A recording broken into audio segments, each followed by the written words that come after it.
without using distance formula show that this 4 points 4 point दिए यहाँ पर are the vertices of parallelogram। तो parallelogram का वर्टाइस होने के लिए ना दो अपोजिट लाइंस पैरेलल होने चाहिए, दो पेयर ऑफ अपोजिट लाइंस या side should be parallel. Parallel आने के लिए क्या होना चाहिए? स्लोप्स इक्वल आने चाहिए। लाफिंग ठीक है। तो यहाँ पर देखो पैरेललोग्राम कैसे होता है, कुछ इस तरह से होता है पैरेललोग्राम। तो अगर जितना इसका स्लोप होगा इतना इसका स्लोप होगा तो पैरेलल हो गए, जितना इसका स्लोप होगा उतना इसका स्लोप होगा तो भी पैरेलल हो गए। अगर दो अपोजिट पेयर्स पैरेलल आ रहे हैं तो इसका मतलब क्या है? पैरेललोग्राम है। तो हम क्या करेंगे, मान लो कि ये है a -2, -1, ये है b which is 4, 0, this is c which is 3, 3, मान लो कि ये d है विच इज़ -3, 2, ठीक है।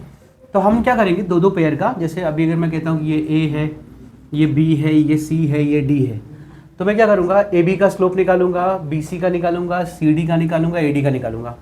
अब ज़रूरी नहीं कि मैंने जैसा डायग्राम बनाया उसी हिसाब से ab dc को पैरेलल आ जाएगा, bc ad को पैरेलल आ जाएगा। अब वो लोग ने अगर ये चीज़ें रैंडम करके दी हैं, उल्टा पुल्टा दिया हुआ है, तो ज़रूरी नहीं कि ये a का यही है, b का यही है, c का डायग्राम के हिसाब से हम बाद में इसको चेंज कर लेंगे, ठीक है। बट यहाँ पर पहले देख लो, हम लोग दो पेयर का ab का स्लोप, फिर bc का स्लोप, फिर cd का स्लोप, फिर ad का स्लोप, ऐसे 4 स्लोप्स निकालेंगे और देखेंगे क्या दो का जो स्लोप है वो इक्वल आ रहा है क्या। अगर आ रहा है तो वो पैरेललोग्राम हो जाएगा। बाद में ये नेम्स डिसाइड हो जाएंगे ABCD कौन सा है, ठीक है। तो यहाँ पर पहले हम निकालते हैं slope of AB, slope of AB, फिर निकालेंगे हम लोग स्लोप ऑफ BC, फिर निकालेंगे हम लोग स्लोप ऑफ CD, और फिर बाद में निकाल लेंगे यहाँ पर स्लोप ऑफ AD, ठीक है। चलो, तो सबसे पहले हम निकालते हैं स्लोप ऑफ AB। AB अगर निकालेंगे तो फॉर्मूला क्या है, y2 - y1 यानी 0 - -1 अपॉन x2 - x1, 4 - -2। तो ये हो गया 1, माइनस इंटू माइनस प्लस 1, और माइनस इंटू माइनस प्लस 4 + 2 क्या हो गया 6, ठीक है। अब हम निकालते हैं स्लोप ऑफ BC। 3 - 0 और 3 - 4, तो ये आ गया 3 - 0 3, और ये आ गया -1 which becomes -3। Slope of CD निकालते हैं।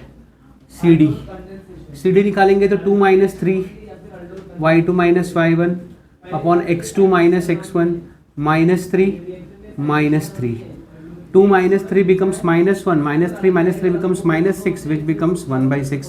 ये दोनों इक्वल आ गए, ठीक है। अब स्लोप ऑफ AD निकालते हैं।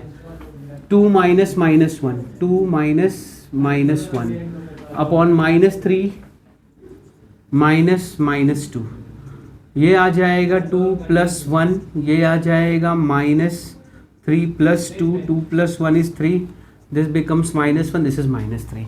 तो आपने देखा किसका किसका स्लोप इक्वल आ रहा है, AB का स्लोप CD के स्लोप को इक्वल आ रहा है, ठीक है। तो ये बराबर है मेरा, जो मैंने पॉइंट्स लिए हैं AB is parallel to CD। हम लिखेंगे यहाँ पर सिंस, जगह चाहिए हम लोगों को, ये नीचे का दिखाई दे रहा है, तो I will write it down here.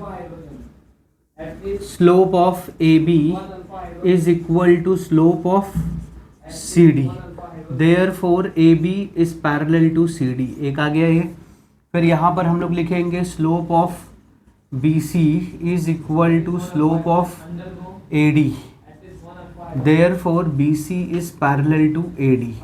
अब इन दोनों से हमको मालूम पड़ा अगर दो पेयर पैरेलल हो गए, देयरफॉर फाइनली हम लोग लिख सकते हैं therefore quadrilateral ABCD is a parallelogram. That's it. समझ में आया?